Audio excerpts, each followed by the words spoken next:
प्रधानमंत्री मान्यवर, ये प्रधानमंत्री ऐसे हैं जो आजादी के बाद देश में सबसे लोकप्रिय प्रधानमंत्री कोई है तो नरेंद्र मोदी।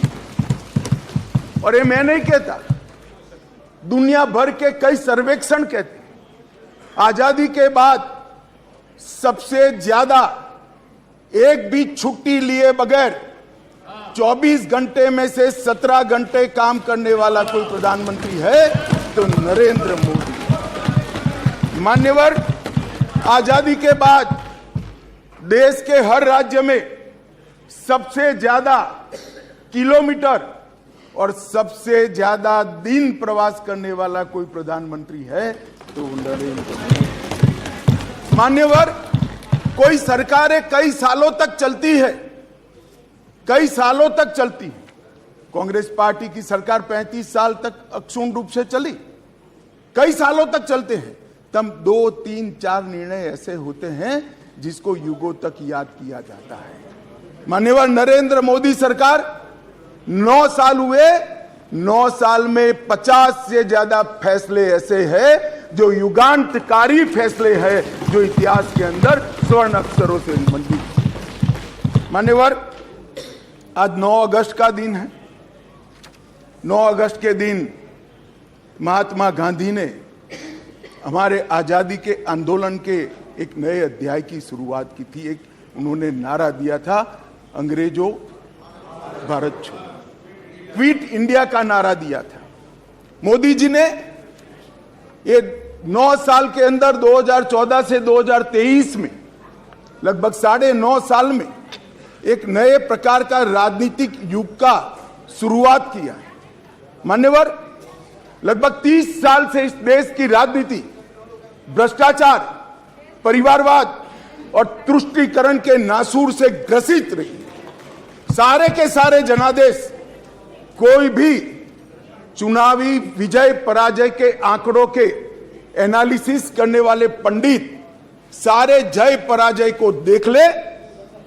मोदी जी के 2014 के विजय के पहले सारे जय पराजय या तो भ्रष्टाचार से प्रभावित थे, भ्रष्टाचार किया इसको हटाने के लिए आए, या तो परिवारवाद से प्रभावित थे, परिवारवाद के पीछे जातिवाद का एक अनवरत संतान भी होता है, और तुष्टीकरण से प्रभावित जनादेश थे। भारतीय लोकतंत्र को ये 3 नासुरों ने घेर लिया था। नरेंद्र मोदी जी ने भ्रष्टाचार, परिवारवाद और तुष्टीकरण को हटाकर पॉलिटिक्स ऑफ परफॉर्मेंस को तरजीह दी, और आज विकास जनता के फैसलों का निर्णय करता है।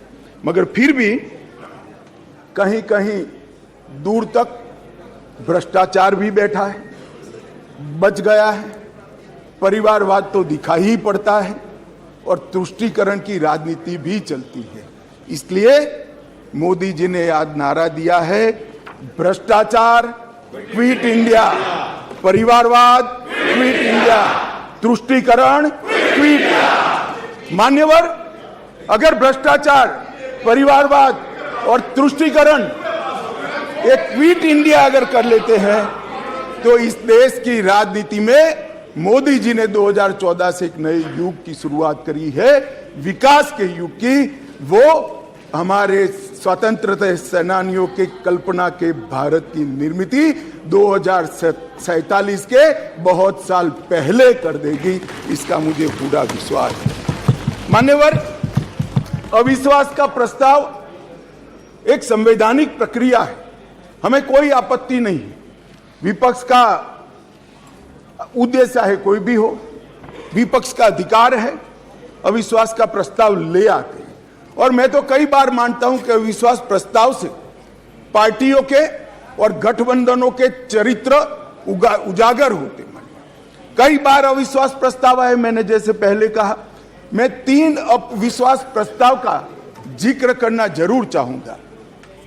2 अविश्वास प्रस्ताव है यूपीए सरकार के खिलाफ, जो हम विपक्ष में थे तब लेकर आए थे, और एक अविश्वास प्रस्ताव एनडीए सरकार के खिलाफ था, जो यूपीए जब विपक्ष में थी तब लेकर। 1993 जुलाई में नरसिम्हा राव जी की कांग्रेस की सरकार थी, उसके खिलाफ अविश्वास प्रस्ताव आया।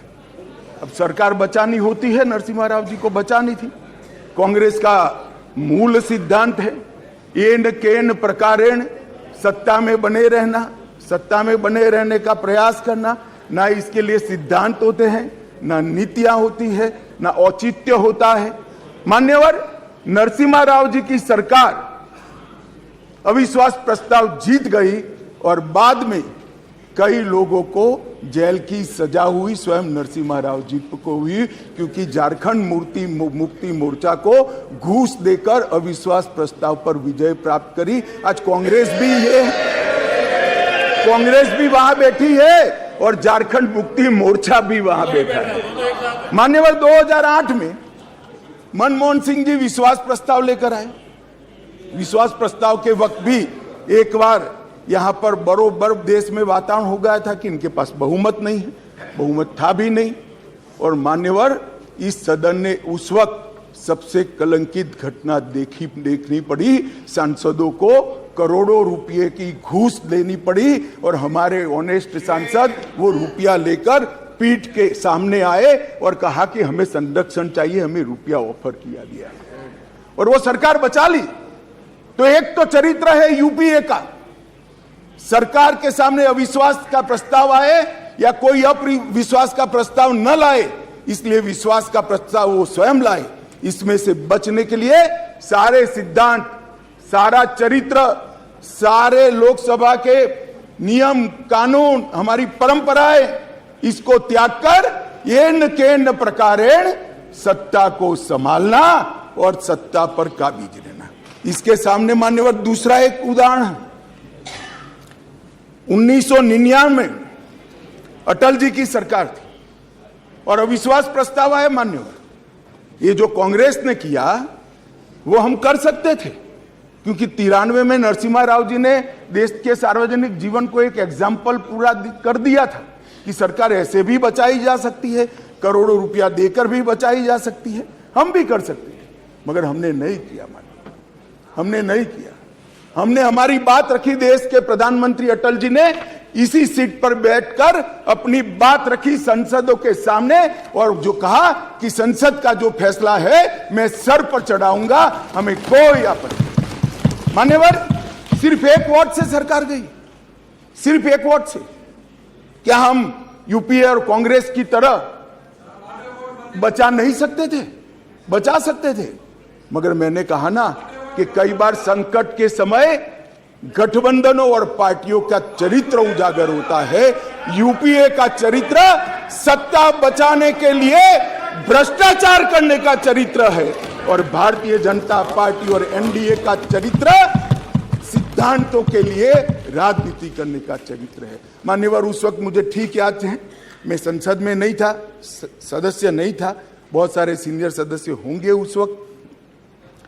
मान्यवर, एक ही वोट का फर्क था और अंत में गिरधर गोमांग के वोट को हमारे उड़ीसा के पूर्व मुख्यमंत्री उस वक्त मुख्यमंत्री से शपथ ले चुके थे और वोट डालने आए थे। वो वोट को वैलिड गिनना या न गिनना, मगर मान्यवर, आप जिस आसन पर बैठे हो इसकी भी गरिमा का एनडीए ने पालन किया था। हमने कोई दबाव नहीं बनाया। एक वोट हमारे विरुद्ध में गया, हमारी सरकार चली गई। मगर आज मैं फिर से कहना चाहता हूं गौरव गोगोई जी को, मगर जनता है जो सब देखती है, जनता है जो सब जानती है। एक वोट से हमारी सरकार गई, एक वोट से हमारी सरकार जरूर गई, परंतु अंत में क्या हुआ? बहुत बड़े बहुमत के साथ अटल जी फिर से देश के प्रधानमंत्री। मान्यवर, हमारे एनडीए का कुंभा मोदी जी के नेतृत्व में, भारतीय जनता पार्टी मोदी जी के नेतृत्व में हम देश में सिद्धांतों की राजनीति को प्रस्तावित करने के लिए राजनीति में है। एन केन प्रकारेण सत्ता को बचाने के लिए राजनीति के अंदर नहीं है।